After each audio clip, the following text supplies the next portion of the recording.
بسم الله الرحمن الرحيم والصلاة والسلام على أشرف المرسلين سيدنا محمد وعلى آله وصحبه أجمعين. السلام عليكم ورحمة الله وبركاته. Thank you very much for being with us today again for this lecture.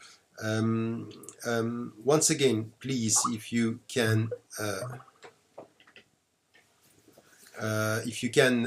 wait for your questions, you can send your questions in 45 minutes or 30 minutes, because the lecture altogether will be 45 minutes, and then we will be able to respond to your questions.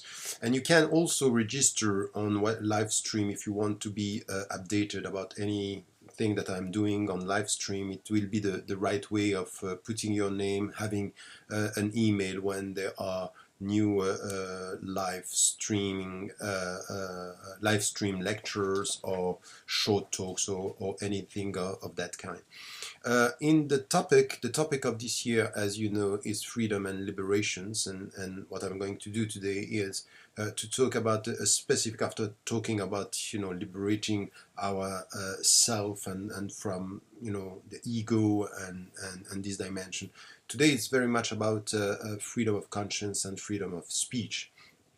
So it's two things at the same time. The first is the theoretical framework that we need to get and to understand when it comes to our principles as Muslims. And the second dimension of our discussion is very much about the way this is implemented. In fact, the translation, the practical translation of these values and norms that we have as Muslims, and in which way we can try to get them and to understand the framework. So let me start with a short introduction, and three main points are important here. Is when we speak about freedom of conscience, this is a very important dimension for us, and it's a principle. It's a human principles and human rights, and it's a fundamental principle and a fundamental right for every human being. And as much as we believe that God created us as human beings, and وَلَقَدْ كَرَّمْنَا بَنِي آدَمَ, He gave us our dignity as human beings, freedom of conscience is something which is central. And we'll see, coming back to the Islamic reference, how much this is important in our tradition. So I will say something about this in the first part of our discussion today. The second thing, which is also important, is from an Islamic perspective, is to try to understand what is important and in which way this has to be understood as well from an Islamic perspective. Meaning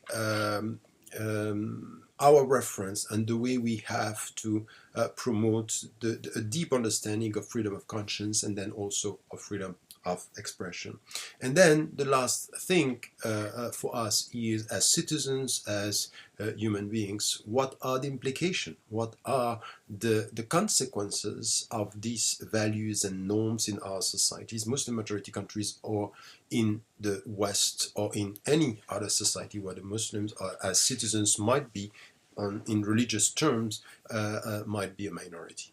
While I'm not talking about minority, I don't like this term when it comes to citizenship, but when we are referring to the religious reference, this is it's possible to refer to that. So let me start with something which is the first dimension of our discussion when it comes to freedom of conscience. If we come back to the Quran, there are three verses that are important that we have to refer to when it comes to our Islamic teaching. The first one is what we find in Surah Al-Baqarah, the beginning, and you know that Surah Al-Baqarah is the first surah that was revealed in Medina, meaning 13 years after the beginning of the revelation. And we have a very important verse, and the starting of the verse is La ikraha fi din, no compulsion in religious matters. So you can't, there is no constraint, there is freedom as a principle in Islam. You cannot impose onto anybody. La ikraha fi din means that when it comes to your heart, when it comes to your relationship with God, you cannot impose.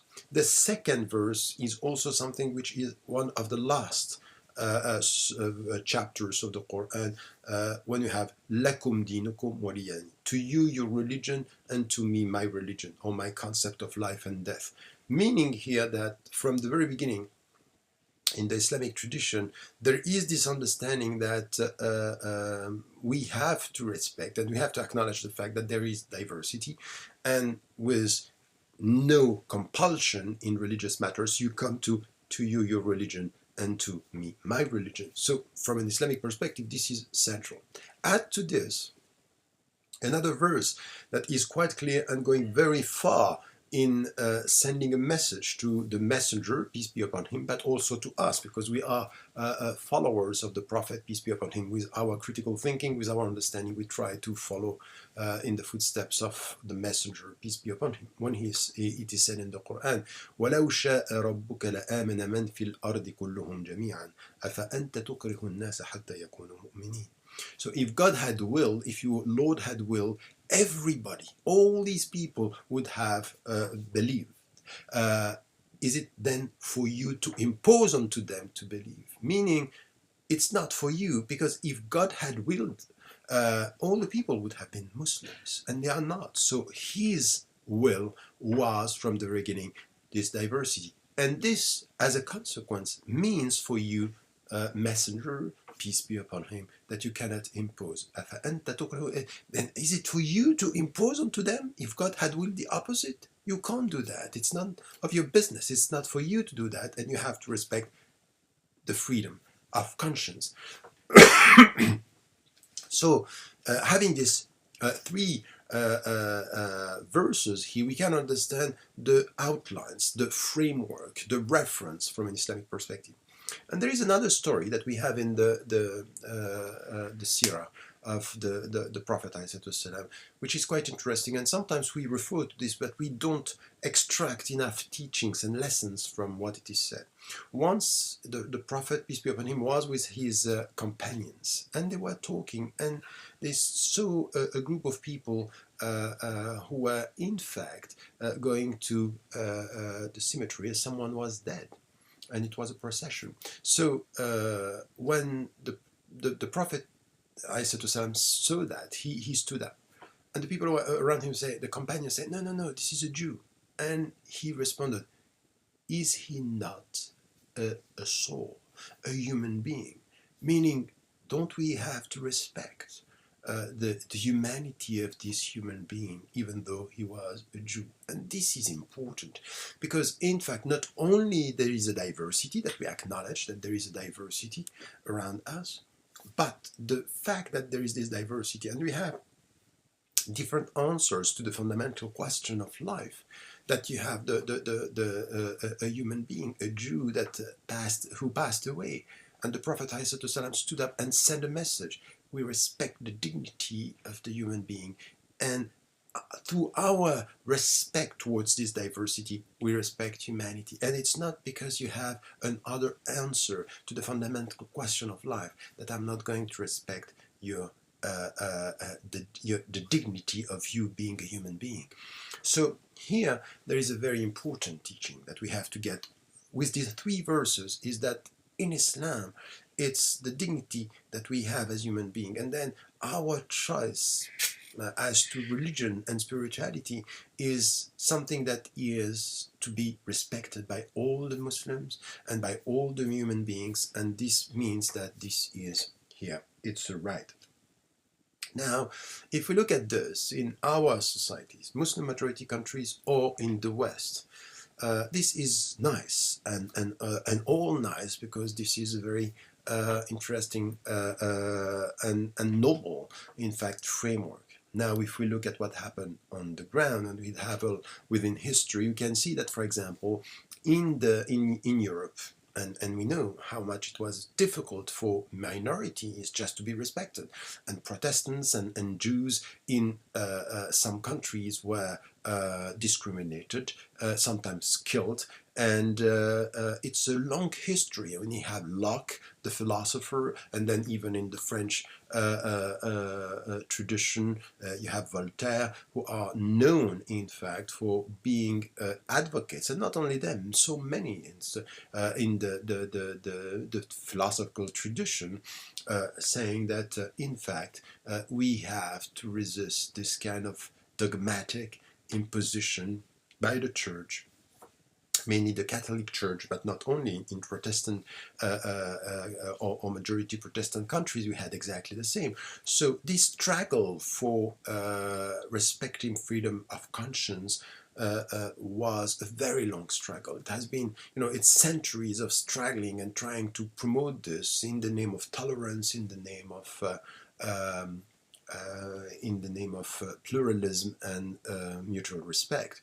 In the Muslim majority countries is exactly the same. In fact, if you come back to the Islamic tradition, you understand that tolerance is not even enough, because what we have in the Quran is, if your Lord had willed, so meaning if you respect his will, you have to respect diversity. Is not for you to tolerate only, to accept, is for you to respect. A new respect should be out of knowledge, should be out of respecting the answers, the teachings, the systems, or the value systems or the belief systems that you have around you, and then with this respect to try to find a way of living with the people. And this is what the Prophet, peace be upon him, was even saying about the Jews in his community. Lahum malana, they have the same rights and the same duties as us, and they are part of our ummah, our community. So they are part, and this is, even though at that time they were struggles and fights, and even some of the tribes around wanted to destroy the Muslims, but others were contracting with the Muslims and they had agreements with the Muslims. So it was not, all the Jews against the Muslims or all the Christians against the Muslims. Some were against and some were with. So understanding this means that it's all about our values. It's not about only the belief system. Respect towards the value systems, and resisting the oppressors, and supporting justice. This is the very essence of our religion as Muslims, and this is where, when it comes to our history, you can see that in the name of Islam, freedom of conscience was mainly respected, but not always, and that we had people who were also discriminated. We have today in Muslim majority countries things that are very far from all the principles that I mentioned at the beginning of this lecture. So, for example, when you are dealing with dictators, when we are dealing with dictatorships, when we are dealing with countries where Muslims are in majority, and sometimes you can see that the minorities in religious terms are not respected enough. So, and sometimes are discriminated. So this is where, from Muslims, we have to be, as Muslims, and from an Islamic perspective, we have to be quite critical in our in the countries of where the Muslims are in majority, and as well as we can be critical with what is happening in the West when it comes to respecting. By and large, what we can say is that when it comes to rule of law, the majority of the contemporary societies are putting this as principles, that freedom of conscience should be respected, and the fundamentals should be respected. And mainly we can say that, yes, it's possible, even though, for example, if you look at what is happening in China, what happened in China or in Russia or other countries, sometimes, in the name of the atheism of the state, for example, in China for decades, in Russia, for example, it was people were had to avoid expressing their religious affiliation and to express it publicly. This was also a long struggle. So things are moving. The principles or the principle is there, but on the ground, many things have to be reformed in order to meet with the values that we are referring to just at the beginning. Now, there is a third dimension when it comes to this. When we are Muslims, and especially when we are Muslims for example, in the West, or if we live in the States, or we live in Canada, or even in Muslim majority countries, sometimes because we have very high standard values, and we have a reality of societies where freedom of conscience is not always protected, and there is a tension here. This context, the society, the environment, is sending us a message where, as Muslims or as citizens, we need to know our priorities, and this is where it's important. In Islam, al-aqidah, the creeds, and the rituals and al-ibadat, these are the highest level. It's just buniya al-islamu ala khamsin, that we have 5 pillars and that we need to be the centrality of la ilaha illallah, tawheed, and this is the fundamental structure, al-ma'lum min ad-din bil-darura, known as being the essence of religion. So we need to know the priorities, and we need to know as to the prescriptions and the prohibitions, what are the secondary things. And very often, because we are attacked, we end up confusing everything. For some Muslims, for example, halal meat is as important as praying. Or even if we come to what is happening in France, for example, or in other countries when it comes to the headscarf. And for Muslims, it's because we are attacked, we put this at the same level as praying. We have to be very cautious. Not only the context should not decide what is going to be the priority in our religion. This is coming from the essence of our religion. But also, what we have to be very cautious with is not to turn our priorities the wrong way, upside down, and to don't get not to get the right understanding of our religion. So we have here to come with a clear understanding of what are the priorities, and then when it comes to the secondary issues, to be clear as to we are not going to put them as fundamentals, but we are not going to accept in the name of some ideologies to not react to discrimination. So, for example, when we are dealing with laws where, for example, I am a Swiss citizen, and in Switzerland, for example, some political trends were successful in putting in the constitution that building minarets was not legal or against the Swiss culture. So if you look at this, this is clearly discrimination. It has nothing to do with, the respect of my freedom of conscience. For me, as a Muslim, I know that minarets are not essential, that we can build mosques without minarets. And then I'm not going to put this as a priority. But at the same time, as this is sending me a message that I have to reassess what are the priorities, at the same time, I have to be involved in the society by saying, yes, it's not the priority. But the mindset, everything, the psychology that is behind all this trend against the minarets is something which is based on discrimination. So this is where we have to struggle at the same time by saying, okay, we will deal with the environment and we are going to respect the legal framework, but as citizens, we need to know our priority and never accept a discriminatory law or legislations that are not helping us to live together. And we're not doing this only as Muslims for Islam, but we are doing this as Muslims and citizens in the name of our common citizenship and our common future, because the future cannot be, for example, to accept such discriminations and getting a wrong understanding of religion. And even if we talk to politicians, it has to be clear that here we are talking about our own religion, and no minister or no politician has the right to tell us what is our religion and to define our religion for ourselves. So in the name even of secularism or secularity, separation of authority means that religions and our teachings and our principles should be decided by our representatives and by scholars or ulama or shuyukh who know what Islam is all about, and not politicians tell us this is Islamic, this is extremist. No. So this is where, as Muslims, we have also to be clear and understand our religion. So freedom of conscience, it's important. And in this context, to know that there are many things that have to be reformed and transformed for the better.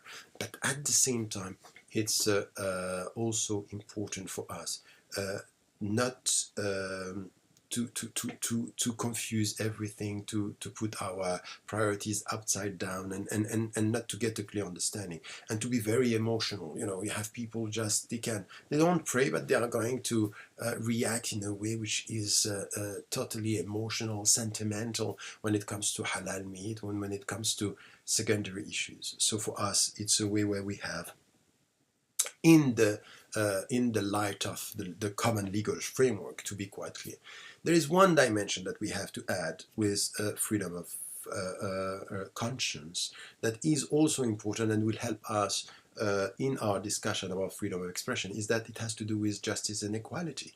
Because sometimes in the name of freedom of conscience we can be or protect the freedom of conscience for specific religious communities and not for others, and it's as if we are protecting this for Christians, sometimes for Jews or Protestants within the Christian minority. But when it comes to Muslims and others, not only Muslims, it's as if there is something which is double standard.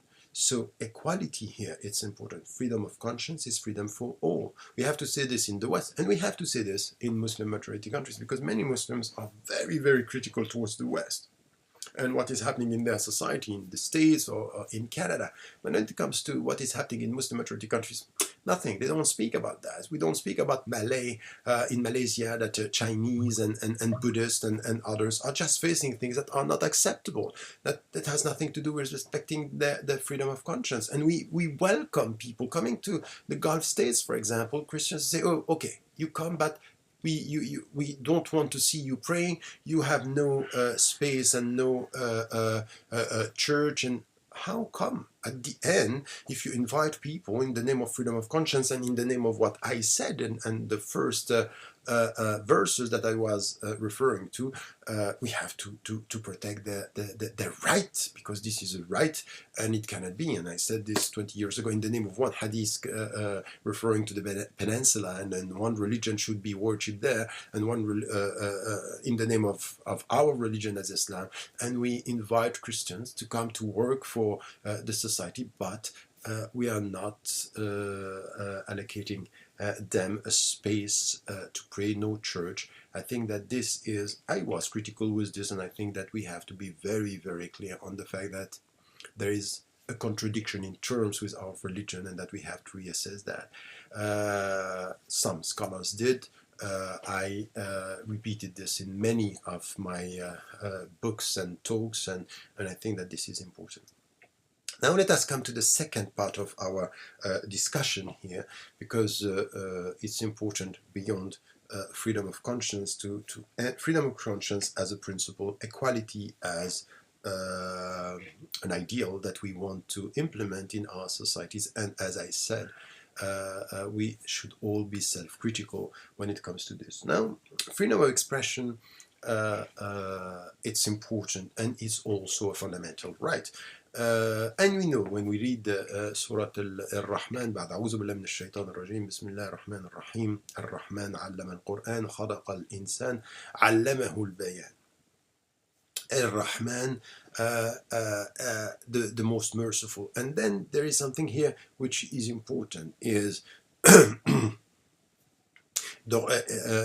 he taught the Quran, he created human beings, and علمه البيان means he taught him the way to express himself. And this is something which is very important. This freedom of expression is one of the dimensions of our human dignity. And this was, we have this everywhere. So when it comes to the freedom of expression, it's not only about religious thoughts or religious principles. It has to do with politics, it has to do with social affairs, it has to do with everything. And if we look at the seerah of the Prophet, peace be upon him, we can see that the way he was with the people was all based on freedom of expression, that some of the companions and Habib going to the Prophet, peace be upon him, and asking him, is this coming from the Quran and this is coming from your mind? Being able to question the authority. So this is one dimension of all kinds of authority. It could be political, religious, social, whatever. Here, freedom of expression means I have the right first to express myself, Second, to question, and I can question the religious authority and all the scholars. With after the Prophet, peace be upon him, when a sheikh is giving you a fatwa, you have the right to ask him, what are the arguments? What are the evidences? What is this, the construction of your thought to come to this conclusion? Because I'm not going to accept the conclusion if I don't understand the way you deal with it. So the authority of your conclusion is going to be challenged by the authority and the right of my free expression by asking you questions. So this is where freedom of expression is so important. We have it in the life of the Prophet. If you come now to Shura, Amruhum Shura Bainahum. So the Muslims, by definition, are people who are consulting each other when it comes to their affairs. What does it mean? How are you going to consult me if I cannot give my thought on or freely express myself?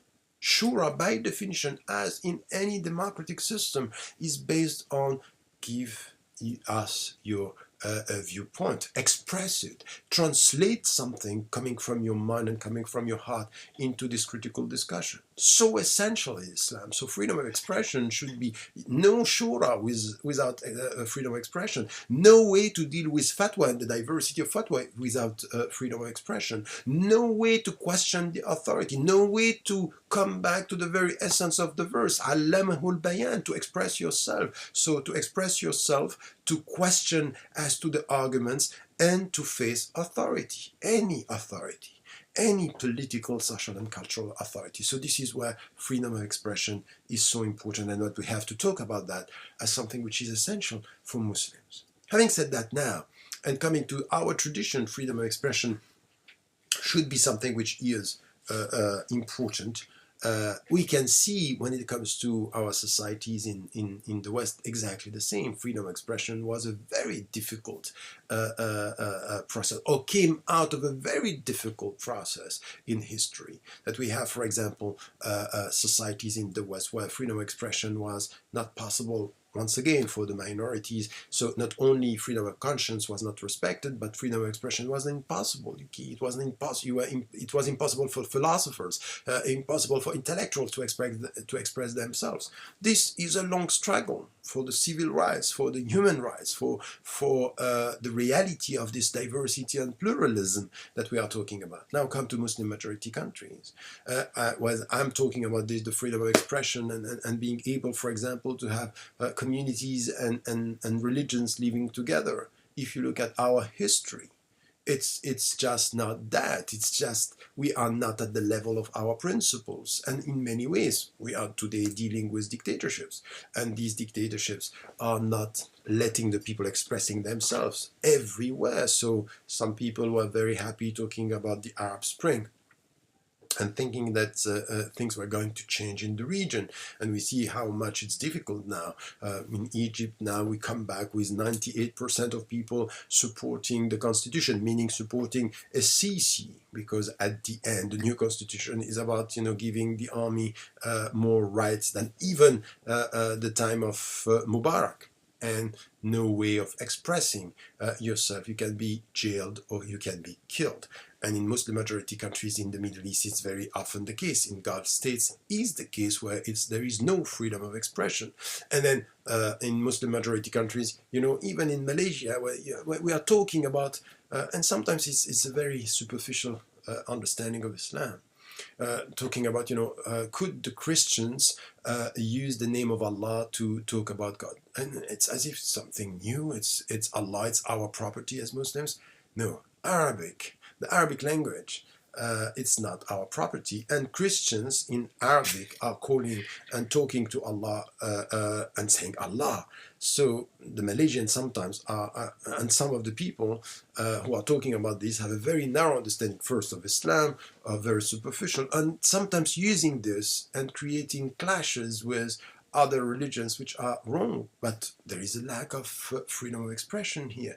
So in this, it's important for us to have a clear understanding of the principle, and the principle of freedom of expression is an Islamic one. Now, to come to this and to be critical towards the reality, we need to come to the conditions. And the first condition is, in fact, the education system. our school system or our school systems or our education systems are problematic because there is no freedom of expression if up to the line we are not committed to promote critical thinking. And critical thinking is I want to think on my own, by myself. So give me the means to reach and to fulfill this. It means, critical thinking, it means asking questions, it means facing authority. And we know that the highest level of someone who is free with his mind and or her mind, her heart or his heart, is to face even a dictator. أفضل الجهاد كلمة حق أمام سلطان جائر. Meaning, if you face a dictator, you should be able to express yourself and to come with a word of truth in face of the tyrant. This is the ultimate dimension of freedom of expression, is not to be scared, is to express yourself. But to do this, you have to be equipped. So it's not only the environment in legal terms, it has to do with our education. And as Muslims today, if we look at the majority Muslim societies or Muslim communities in the West even, this critical thinking is think by yourself, ask questions, be critical, and face the authority with your own right, in the name of your right. This is very often missing. So if this is missing, we are not going to achieve what is expected. So we can sit down and say, okay, you know what, in the West we are discriminated, we Muslims, and we come to this victim mentality, we victimize ourselves, even though it's true that in some societies, if you go in my society, no minarets in Switzerland, that is not acceptable. No headscarf in France, and very often we have discriminatory law and legislations confusing between Islam and violence and terrorism. This is not acceptable. The way, for example, in the United States of America, some are treated, they don't know they are in jail, and just because they potentially, or there is a link because you went on internet, this is not and freedom. I go to internet, I'm on a website, and then you are accused of everything. Everything is possible. Everything is possible when you are a Muslim. Now we are potentially terrorists.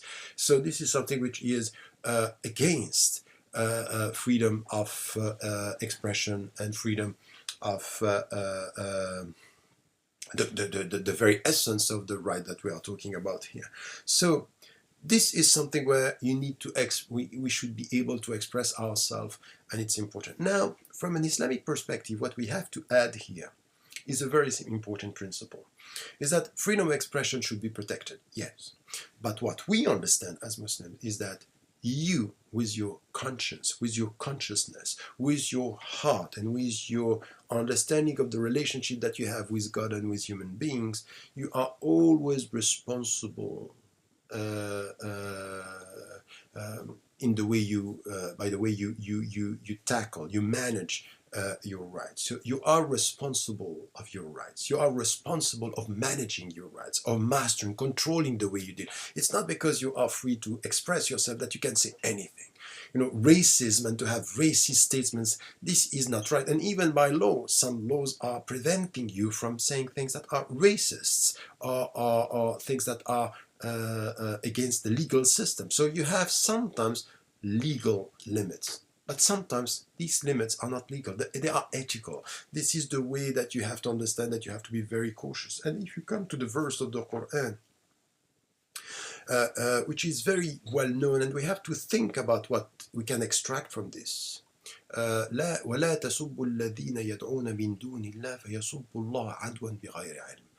Do not insult, do not reject, do not treat in a way which is insulting, without respect, what they believe beside God. They will end up criticizing God or insulting God with no knowledge in adversity. So as a response to what, as a reaction to what you did. So there is something here which is very important. You are free, yes, and you are free to express yourself, but be careful. You are also responsible of your freedom. You have to be ethical in the way you deal with your freedom, so you don't insult what the people believe and what they and it's not only the belief. It's here. It's essential, because this is something from an Islamic viewpoint which is essential.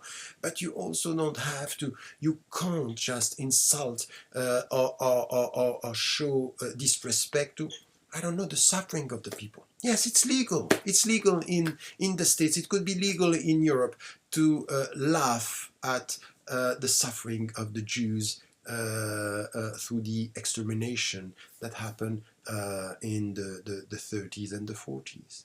It's legal, but it's not ethical. You don't do that. You don't laugh at the suffering of the people, individuals or collectivity or community. You avoid that. You can't do that, because in ethical terms you are responsible. So from an Islamic viewpoint, there is something that we have to add to this fundamental right. It's a connected duty. It's a duty of controlling or mastering or being dignified in the way you deal with your rights, because you may have legally the right to insult, you don't have the right ethically to do so. So in Islamic terms, this is where it's important. And in fact, if you go to all the spirituality, even in philosophy, even with atheists, even with, you know, old Greek philosophies, and then even philosophies, even with Nietzsche, who said God is dead, he was of the opinion that you have to be very dignified in the way you deal. You know, he was dismissing the people. He said you have to be very cautious not to get to that point that you are so proud that you can be dismissive or you can be rejecting. So here we need to get that right. That if you look at the Greek philosophy, the Western philosophy, you go to Kant and the moral authority, you go to Hume, you go to Locke, for example, and the people who are reacting, they are all talking about this, that you have to be very cautious. Cautious out of respect, not out of fear, out of knowledge, not out of ignorance. And then in Judaism, in Christianity, in Islam, in Buddhism, in Hinduism, in Confucianism, all these traditions, spiritual traditions, all religions, are all talking about the same thing. So we need to understand that. We need to understand, and this is where we should stand as Muslims in the way we deal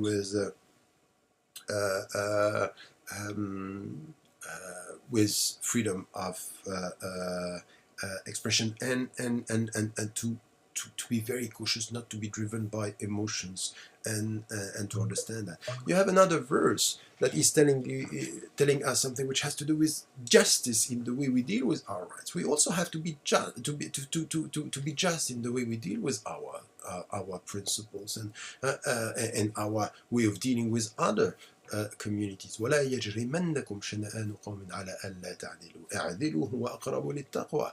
The hatred of people should not lead you to something which is against justice. Be just, be fair. This is closer to God consciousness. Meaning what? Meaning be careful. With your freedom of expression, sometimes when you are free emotional, you can be unfair.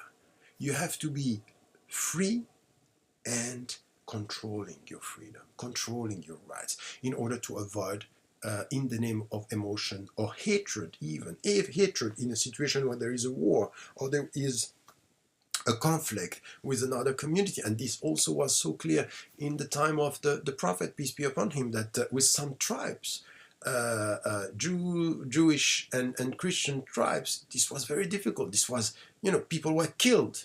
But at the same time, you have other tribes, Christian tribes and Jewish tribes, that are in agreement with the Prophet, peace be upon him, and the Muslims. So you can't just, it's not black and white. You are relating or constructing or building your relationships based on principles and not on emotional attitude that could be very problematic, not acceptable here. So this is a second point which is important. Let me now come to the last point of this discussion, which is important also when it comes to what is happening now. What we have today is that in the name of freedom of expression, what we had a few years ago in the 2006, if I remember well, we had this controversy about the the cartoons, and the cartoons were, I was in Copenhagen, in Denmark, and I was asked at that very moment. It was in October. I was there, and for 4 months nothing happened. It's just afterward that happened, and I was telling the Muslims that, take a critical distance. Don't be involved. This is a trap. They are provoking you for you to respond. So don't react to that. Take a distance. You can say, we don't like it. It's okay. The law is giving you the right to do this, but it's not really ethical. As much as we don't laugh at the suffering of people, we don't laugh at religion. And we are not the only one. You go in India, go in Asia, go in South America. The people are not used to laugh. This is very Western. This is a minority. You are a minority. In fact, what you are presenting as a universal principle of I can laugh at everything is a minority. It's not a legal thing. It's not a human principle. We all agree, and this is universal, that freedom of expression should be respected. But to laugh at everything, and as much as you don't want us to laugh at the suffering of people, we are not going to. Something which is essential for religious people is that we don't laugh at beliefs. We don't laugh at what the people think is the very essence of life. We don't laugh at that. So when you are in a society where this is instrumentalized, and you have, for example, even in the Netherlands, you have Theo van Gogh and others who were very, Oriana Fallaci in in Italy, where what she was doing and saying was just unbelievable. Comparing the Muslim to rats, to sheep, to very vulgar, really slang language, and very disrespectful. Okay, are we going to react to this? We take a critical distance. Say, go ahead. The dignity. There is a lack of dignity in what you are saying. Our response is going to be full of dignity. And this is once again what we have in the Quran, when people are out of ignorance and out of knowledge. And if you are vulgar out of knowledge, it's just ignorance. Ignorance is vulgarity, and ignorance go together. So I think that this is where, as Muslim, it's important to get the right understanding here of what we are talking about when it comes to this, and say, وَإِذَا خَاطَبَهُمُ الْجَاهِلُونَ قَالُوا سَلَامًا. If they are, addressed to by ignorant people, their answer is peace. And this is peace means we're not going to go that way. It's just critical distance. Okay, say what you want to say. It's legal, but that's not the way we think about it. So what I said from an Islamic perspective is also to be clear in this discussion when it comes to, for example, the people are trying to provoke, and we have some Muslims who are falling into the trap, burning the Quran Day in the States, and the movie that we had. It's just in the name of what? What is this? What are you trying to do? It's burning the Quran Day. What Wilders was doing in the Netherlands was this so-called, because he was not really a priest in the States, trying to provoke. These are in the name of freedom of expression. So there is no absolute freedom of expression, as we know in legal terms. Now, within what is legal, we have people who are instrumentalizing this, and there is a lack of decency in everything that we are saying. We should remain decent, even though people are not. But what also should be clear is that you cannot have a double standard.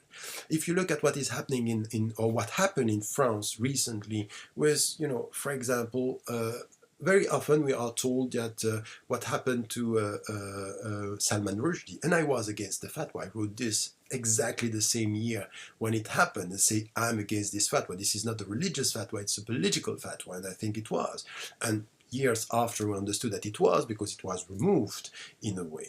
But when it comes to saying, oh, this is a novel, so a novel, everything is possible in art, everything is possible as a humorist, that people are laughing. This is art. This is not this, and in arts there is no limitation. So we say, okay, that's fine. And when it comes to somebody who is critical towards what is happening, for example, within the society, and laughing, for example, about the extermination of the Jews, and saying things that are going as far as that. On my personal position on this is wrong. What has been done, for example, by the guy called Dieudonné in France, it's not the right way. It's not. We should not go that way. But what I see is that the same intellectuals, the same thinkers, the same politicians who yesterday were telling us, when it came to Islam and to this freedom of expression, with criticizing religion, criticizing the Prophet, peace be upon him, also, you should be free to say whatever you want because this is arts and this is the freedom of expression. When it comes to the other side, when we talk about,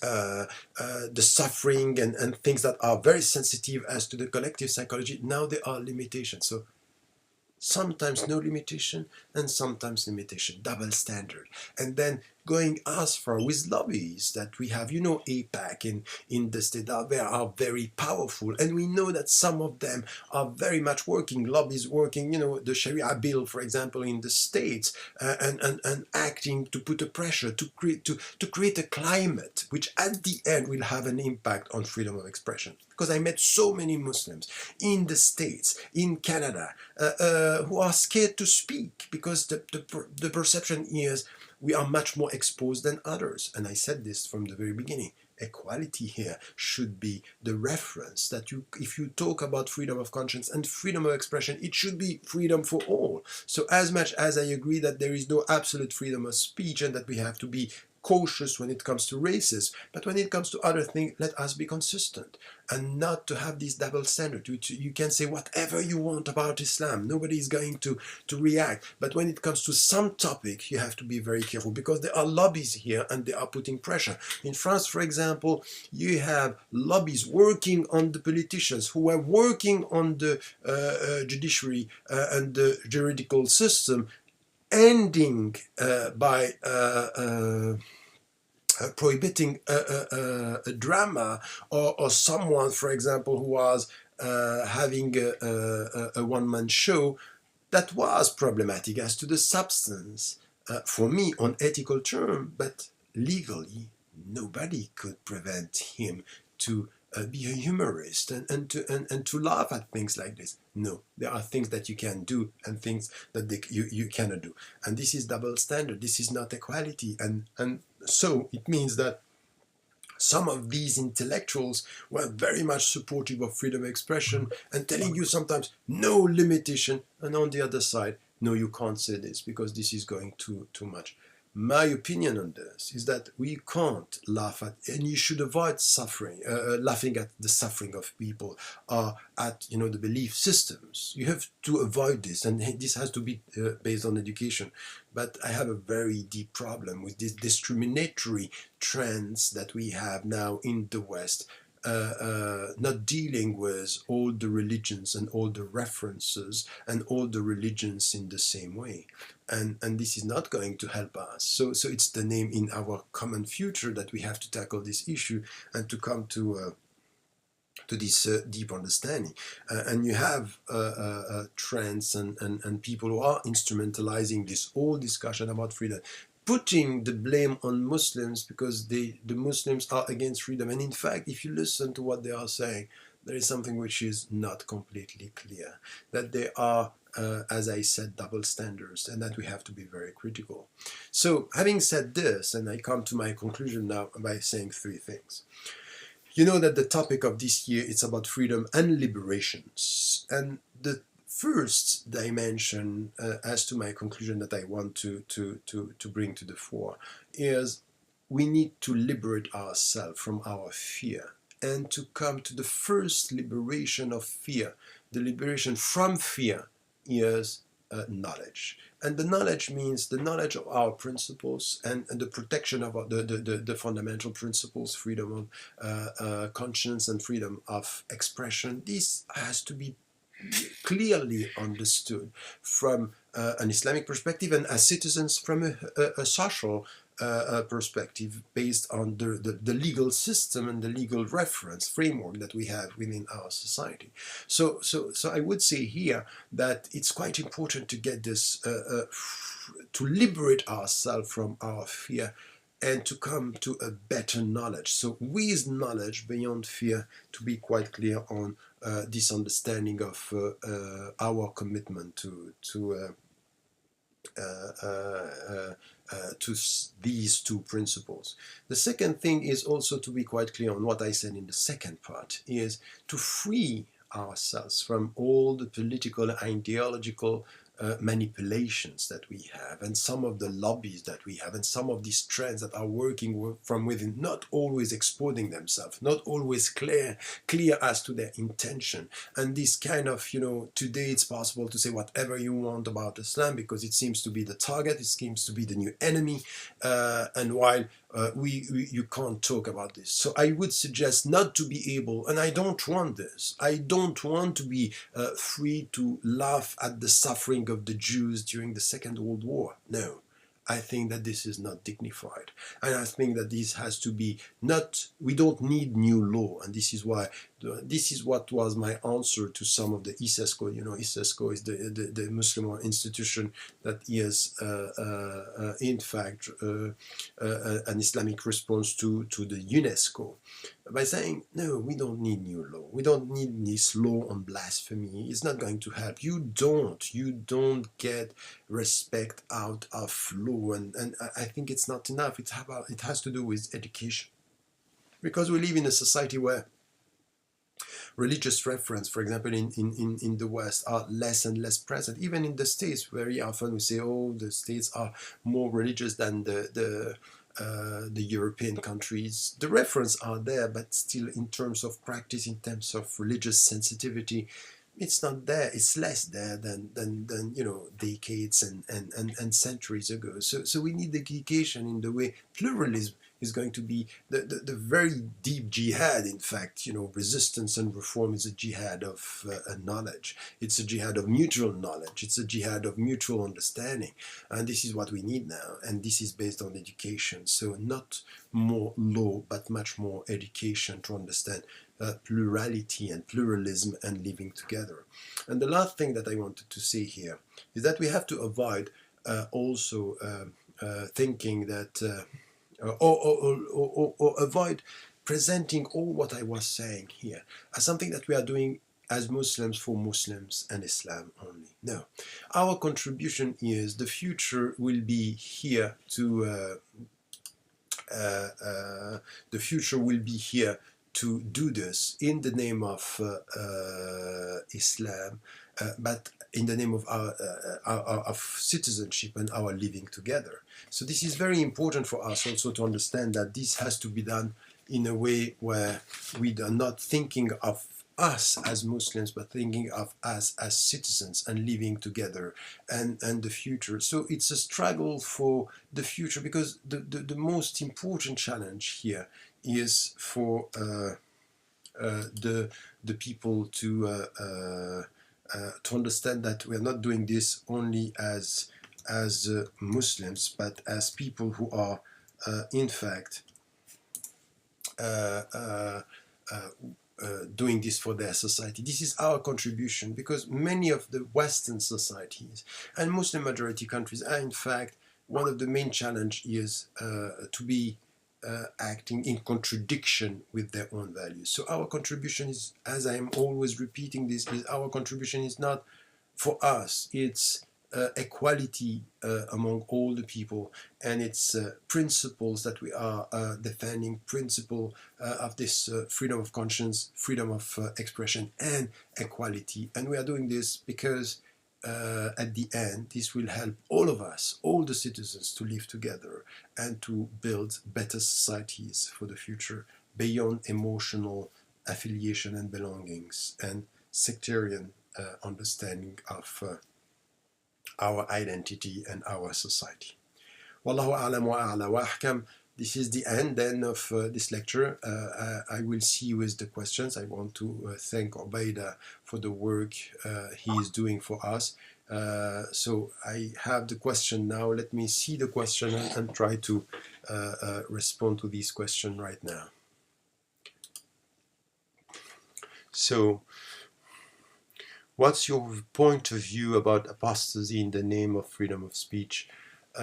So that's a good question. And 20 years ago, I wrote one book, and then I elaborated on that, on many other articles and books after, saying that in fact, hukm al-ridda that we have is apostasy.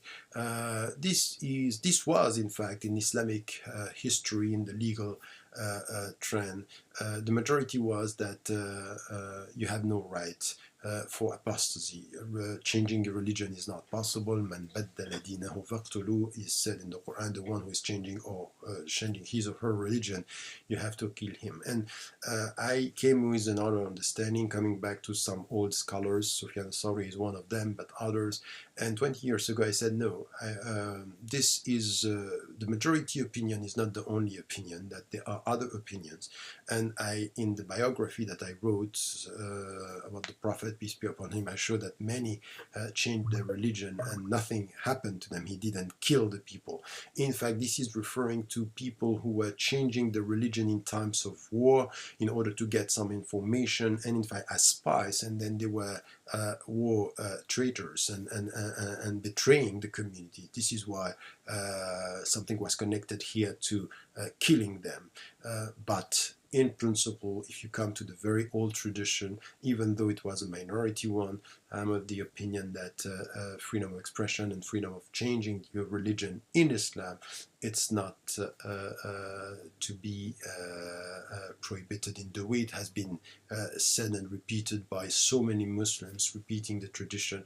We have other opinions, and my opinion is not the one which is a majority opinion for centuries. And then I wrote this, and now we have many scholars coming back to the Torah, coming back to the legacy, who are now expressing the same position.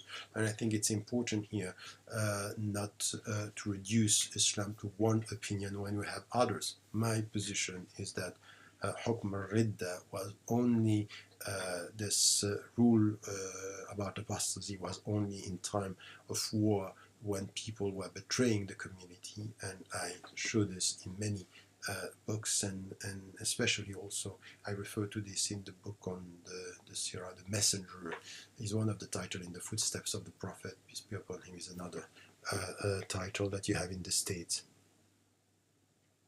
So how can Muslim nowadays, with all the mass media that he has or in his or her mind, how can he or she distinguish between the freedom of expression and the fact that this expression may cause fitna? That's also a good point. But once again, now you can't control internet, you can't control what is happening around. So there is freedom of expression everywhere.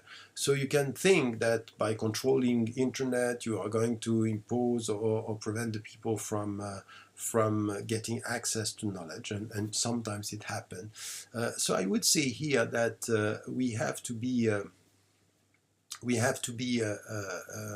very clear on that when it comes to freedom of expression, when it comes to all this access, we need to be educated. So what is missing with all the means that we have is education to deal with the means. And this is missing in communication, in freedom of expression. And then I would say that we need to also teach the young Muslims here and there not to take their opinions from internet. So we have now very quick and sometimes superficial knowledge and superficial information coming through internet, and this is very difficult.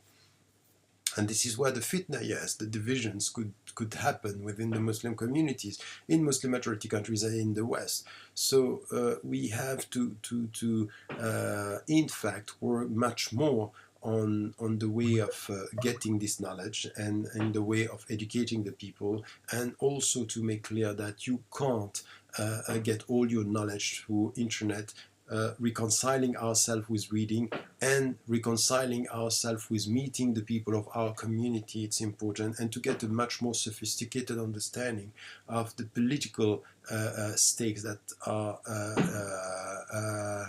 now the reality of the Middle East, and I think that often this is not happening. So it's not easy. It's a very difficult question because it has to do with education, it has to do with political understanding, it has to do with commitment to our community at the local level, at the national level, at the international level. And it's true that one of the main challenges now is these divisions that we have based on very emotional attitude, and sometimes, because I have, some people think that my positioning as Muslims is the only right one, and they are rejecting from within all the other Muslims. It's true between Shia and Sunni, it's true between Sunni and Sunni, it's true between Shia and Shia. We have to be very cautious. We need to have a very deep a deeper education about this diversity of thinking and freedom of thought as well, because we are scared. It's not by preventing the people from thinking that we will get unity. No, it's by helping them to think in an autonomous way and to be respectful toward the others that we can get this diversity. Today, you can't avoid or reject the means, and by rejecting the means, you will have people who are going to reject everything altogether. In using our freedom of expression in criticizing governments and ideologies, what are the acceptable limits between what is useful and is problematic? So this is a case-per-case situation, and you can't just come with one answer. But it's a good question here, where you have to ask yourself when you are useful and when what you are doing is counterproductive.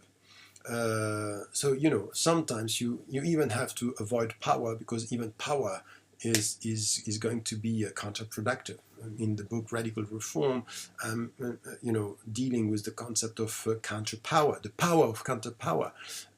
So we have to deal with this, and when it comes to freedom of expression, in all the situation, there are principles that you cannot avoid. You are always against dictators and oppressors, and always on the side of the oppressed.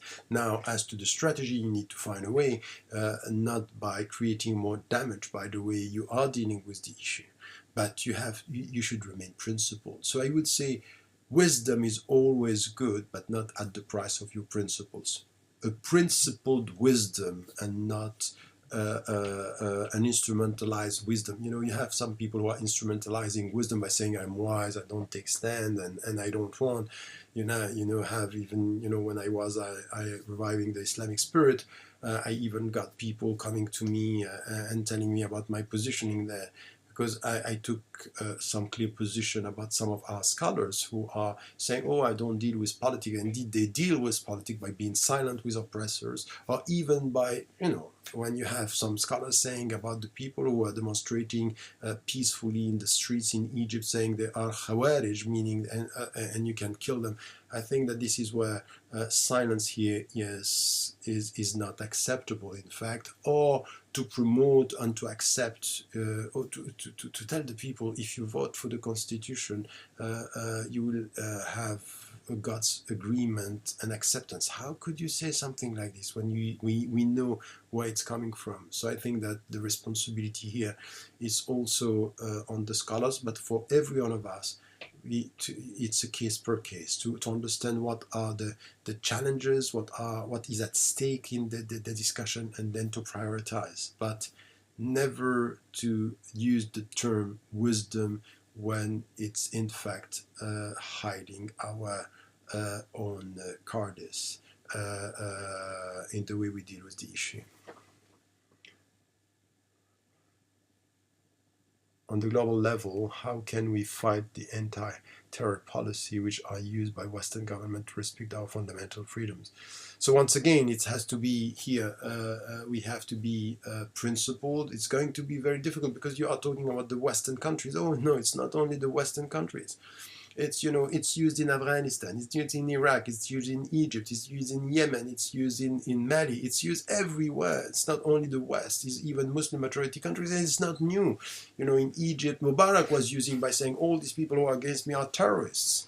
All the world, the entire world knew that these were not terrorists, but this was useful to call them like this because it justified the repression. So first, we have to be quite clear on the terminology.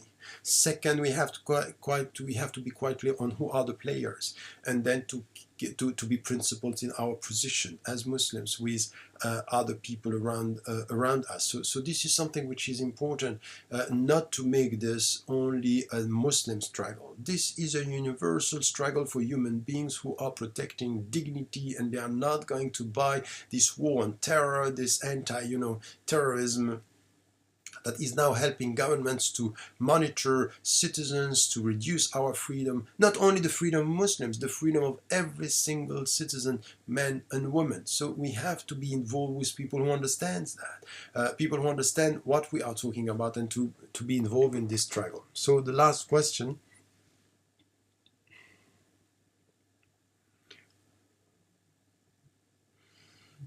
Claiming that Islam is about pluralism is a nice theory. In fact, the early Muslims kicked all Jews and Christians out of Arabia during the Caliphate of Roma. I don't know who is asking this question, but you may have to come back to history and to learn much more than that. In the time of Omar, are you talking? Is it a joke? Because this is not right. Even when he arrived in Jerusalem, he avoided praying in the church, and he prayed outside the church, saying, if the Muslims after me come to know that I prayed in the church, they are going to destroy the mosque. So let me pray outside, showing and saying that in fact he was talking about respect. No, it's not part of the beginning of the Islamic history that in Islam the Jews and the Christians were respected. In history, yes, there were discriminations, but you cannot say that this happens from the very beginning, and this was the very teaching of Islam. I think that this, to say this is not, first, is not based on facts. These are things that are very often, and were built afterward by Orientalists, or people who had an agenda. The beginning of the Islamic history was all about living together, and then in very specific situation it was much more open. If you go to history, it was much more open in North Africa, in Asia, in the Middle East, with Christians and Jews living together. This was not what happened in Spain. It was not what happened in many Western and European countries where we had discrimination. So now, I wouldn't say that it's good to compare. I think that even in Islamic history, there were dark periods of time, and that we have to be very critical about this, as much as we have to be critical with Asian societies or Western societies. Yes, we have.